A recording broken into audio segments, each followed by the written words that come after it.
Salut sportif, c'est Goulven Tristan et je souhaite la bienvenue sur ma chaîne YouTube Monsieur Performance pour toutes ceux qui ne me connaissent pas et qui me découvrent. Donc moi c'est Goulven Tristan alias Monsieur Performance, vainqueur à 3 reprises de la Coupe du Monde d'Ultra Triathlon 2016, 2022 et 2023. Jingle.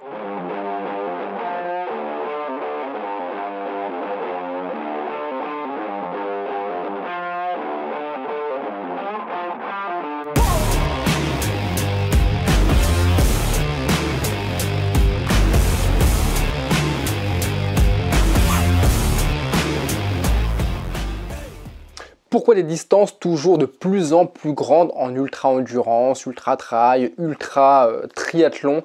Voilà, pourquoi? Voilà, c'est le sujet de cette vidéo que je vais développer. Si ce n'est pas encore fait, je t'invite à t'abonner à ma chaîne YouTube, activer la petite cloche, venir commenter cette vidéo. C'est moi personnellement qui viendrai répondre à tes questions. Et surtout, voilà, venir rejoindre la communauté de sportifs sur mon compte Instagram qui ne cesse de grandir. Voilà, si tu veux ne rien manquer de mes réels, de mes stories, me suivre à travers ma préparation physique mentale dans le cadre de ma prochaine Coupe du Monde d'Ultra Triathlon, viens me rejoindre sur Instagram. Pourquoi des courses en ultra distance toujours de plus en plus grandes? Voilà, c'est le sujet de cette vidéo. Donc je vais surtout en revenir justement sur l'ultra triathlon, la discipline qui ne cesse de grandir à travers les nombres de licenciés, mais aussi à travers les distances. Voilà, c'est une discipline qui fait beaucoup parler d'elle. Voilà, un petit rappel, l'ultra triathlon, c'est régi, c'est encadré par la Fédération internationale ultra triathlon et ça a été créé en 1990. Donc pour toutes celles et ceux qui s'étonnent de cette surenchère de distance, en fait cette surenchère, ça fait depuis 1990 qu'elle existe. Donc la plupart d'entre vous qui me parlent de surenchère, ceci, cela, vous étiez peut-être même pas nés quand l'ultra triathlon a été créé et donc cette distance dont je vais faire un petit rappel stratosphérique existait déjà. Donc voilà, ce qu'il faut comprendre, c'est que la surenchère dans le sport, dans la vie en règle générale, a toujours existé et existera toujours. Voilà, que vous le vouliez ou non, ça continuera d'exister et ça continuera de faire le bonheur, peut-être pas de tout le monde, mais en tout cas de toutes celles et ceux qui s'y intéressent. Donc le petit rappel justement sur l'ultra triathlon, donc c'est là où s'arrête le long format des distances triathlon, c'est-à-dire la mythique distance Ironman, qui m'a fait peur moi pendant de longues années, 3 km 8 de nage, 180 km de vélo et un marathon. L'ultra triathlon prend le relais avec comme plus petit format des doubles Ironman, x3, x5, x10, x20 et pour la première fois cette année, en 2024, il y a eu un x30 continu que j'ai remporté en Italie, 114 km de nage, 5400 km de vélo et 30 marathons d'affilée, 1266 km de course à pied.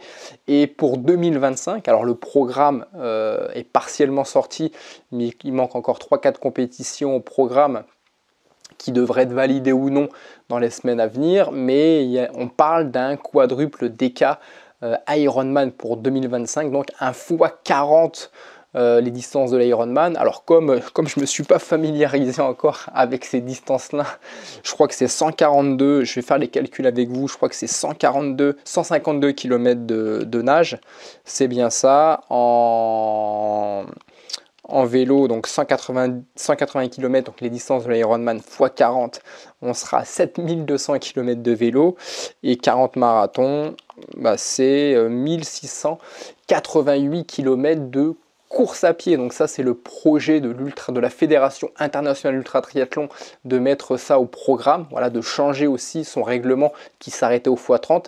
Mais il y a 2 organisateurs l'année prochaine qui souhaitent mettre un x40. Alors, est-ce qu'il y en aura un? Est-ce qu'il y en aura 2? On aura la réponse le mois prochain. Mais pourquoi justement aussi cette surenchère? Déjà, il y a l'offre et la demande. Voilà, c'est qu'il y a de plus en plus d'athlètes qui s'intéressent à l'ultra triathlon. Il y a de plus en plus d'athlètes aussi qui s'intéressent à l'ultra distance, c'est-à-dire aux très longues distances de l'ultra triathlon. Parce que dans l'ultra triathlon, tout le monde ne s'intéresse pas au DK, au x20, au x30 et peut-être au x40. Il y en a beaucoup qui s'intéressent au x2, x3, x5 et qui ne vont pas plus loin, parce que plus loin, ça ne les intéresse peut-être pas forcément. Mais il y a de plus en plus de personnes qui s'intéressent à l'ultra endurance. Et pourquoi c'est aussi ces records de distance, ces distances toujours plus grandes. Bah, c'est un peu comme le sprint. En fait, ça a toujours fait partie de l'ADN de la vie, j'ai envie de dire. Le marathon, on a toujours cherché à battre des records sur le marathon, à passer sous les 3 heures ou à battre des records de vitesse. Bah, l'endurance, c'est battre des records de distance, voilà, tout simplement. Et ça a toujours existé. Il y en a, de par leur propre chef, ils ont fait le tour du monde à la voile, le tour du monde en stop, le tour du monde à vélo, le tour du monde en courant. Cette course à l'infini, cette course à l'endurance, à celui qui en fera le plus, qui fera la plus grande compétition, ça a toujours existé. Voilà, c'est comme ça. Encore une fois, que vous le vouliez ou non, sur le 100 mètres, on a cherché pendant de longues années à passer sous les 10 secondes. Maintenant, on y arrive. Bah, c'est tous les ans, toutes les compétitions internationales de 100 mètres, que ce soit un championnat du monde, d'Europe, les Jeux Olympiques. Bah, l'objectif des athlètes, ça va être d'une part de remporter la compétition et deuxièmement bah, de faire le maximum pour avoir le record du monde et que ce soit pour n'importe quelle discipline sportive, hein, Jeux Olympiques d'été, Jeux Olympiques d'hiver ou tous les sports en règle générale. Voilà, on cherche à améliorer des chronos, on cherche à glaner une énième Coupe du Monde, une énième Coupe d'Europe, un énième championnat de France ou un championnat départemental ou régional, peu importe le niveau que vous avez, mais on cherche toujours la performance. Encore une fois, il y en a la performance, ça va être à travers un chrono, d'autres ça va être à travers un nombre de trophées, d'autres ça va être à travers des distances. Donc pourquoi des distances et des formats de compétition toujours de plus en plus grands? Bah, ça fait partie tout simplement de l'ADN de l'être humain. Voilà, parce qu'il y a une offre, il y a une demande, l'être humain est demandeur. On l'a vu en trail, le trail c'était encore méconnu dans les années 2000, ça a commencé à exploser un peu entre 2000 et 2005, ça a pris un grand essor, un grand tremplin en 2010, mais le trail au début c'était pas forcément très bien vu, ces courses nature de 100 km, 150 km pour l'UTMB. Après on a parlé de la Diagonale des Fous, après en 2010 il y a eu la première édition du Tour des Géants avec le Tour de la Vallée d'Aoste, c'est 330 km, deux fois la distance de l'UTMB avec deux fois son dénivelé, pareil deux fois la Diagonale des Fous pour le Tour des Géants, et ça remplit, voilà, et ça fait comble, voilà, ça fait sale comble au niveau des inscriptions, parce qu'il y a une demande, et l'être humain est en demande justement de se dépasser, de ce dépassement de soi. Il faut comprendre que le dépassement de soi, c'est pas uniquement lié à un chrono, ça peut être lié à une distance ou les deux, lié à une distance plus un chrono. Voilà, moi ce que j'essaye de faire en ultra triathlon, alors moi c'est plus à travers une distance, un chrono aussi par la suite, mais comme les x20 Ironman ou les x30 ne reviennent pas tous les ans, bah, c'est pas toujours simple, voilà, de pouvoir améliorer ces chronos. Il faut savoir que le x20 Ironman, il a eu lieu 4 ou 5 fois ou 5-6 fois en 34 ou 35 Coupes du Monde. Le x30 en continu, il a eu lieu qu'une fois. Je ne sais pas s'il aura lieu dans le futur. Il y aura peut-être le x40, mais encore une fois, ce sera une première édition. Est-ce qu'il y en aura une deuxième, une troisième?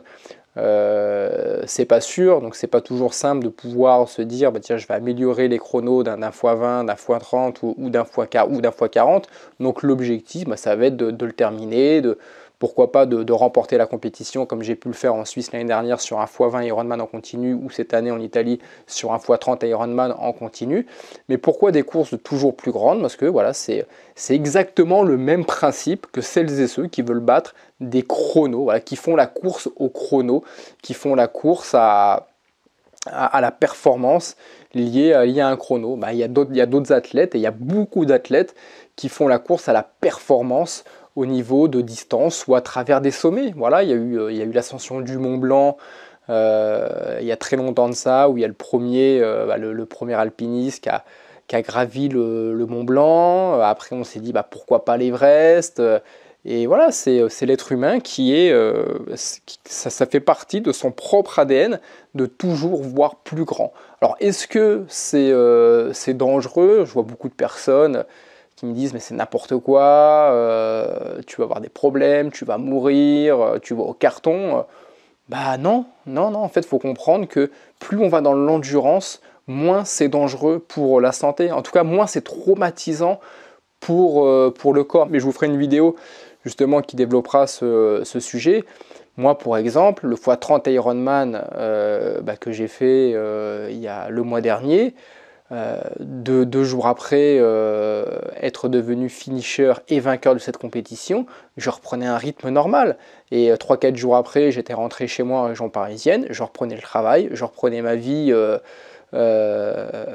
professionnelle, familiale, comme si rien ne s'était passé. Voilà, j'ai eu la chance de bien récupérer, mais pas de courbatures, pas de problème. Et ça a été le cas pour, en tout cas, tous les athlètes que j'ai côtoyés et tous les athlètes avec qui je suis resté en contact après la compétition. Contrairement à un marathon, où 100% des marathons que j'ai fait en moins de 3h30, j'ai franchi la ligne d'arrivée, j'étais détruit de partout. Voilà, et ça, tout le monde vous le dira. Voilà, quand on finit un marathon, c'est la problématique, c'est monter une marche, descendre une marche. Pour celles et ceux qui prennent le métro, je pense que là, vous devez rigoler justement en écoutant, en regardant cette vidéo, parce que vous êtes en train de vous remémorer l'après-marathon que vous avez sûrement terminé, et ensuite vous avez dû prendre le métro, mais avant de prendre le métro, il faut descendre les marches qui arrivent au métro, et c'est une galère sans fin pour descendre les marches, et je sais de quoi je parle, et je sais que voilà, l'expérience qu'ont tous les athlètes qui sont finishers d'un marathon, descendre des escaliers, c'est horrible, voilà, c'est horrible, mais toutes ces sensations de douleur, de crampes, de courbatures, de genoux, hanches, ligaments et compagnie qui sifflent. Mais j'ai jamais connu ça en ultra triathlon, en ultra endurance. Je ne connais pas ce type de douleur. Voilà, non pas que je me donne à fond, je peux vous garantir que je me donne à fond, mais plus en fait les épreuves sont longues, plus on est dans l'endurance, bah moins c'est traumatisant parce que moins il y a de choc. On est sur un rythme qui est beaucoup moins soutenu que sur un 10 km, un semi-marathon ou un marathon. D'ailleurs, je vous invite à regarder la vidéo que j'ai fait il y a quelques mois sur les 15 disciplines les plus traumatisantes, parce que j'ai fait toutes les disciplines, quasiment toutes les disciplines, du 5 km au 10, au 15, semi-marathon, trail, ultra-trail, marche de nuit, et, tous les formats Ironman, ultra triathlon, et je vous invite à regarder mon classement. Et l'ultra distance, c'est vraiment la discipline où il y a le moins de blessures et où on a le moins de traumatisme.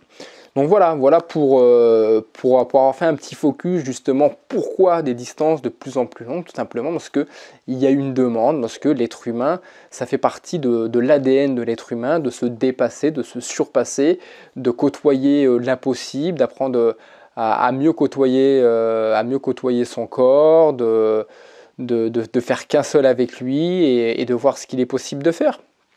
J'espère que cette vidéo aura pu t'apporter quelque chose. Encore une fois, si tu souhaites développer cette vidéo, continuer d'échanger, n'hésite pas à la commenter. Abonne-toi à la chaîne YouTube, active la petite cloche, Instagram aussi pour me suivre dans ma future préparation dans le cadre de ma Coupe du Monde 2025. Et moi, je te dis à très vite pour de nouvelles vidéos et je te dis à ton succès. Bye bye.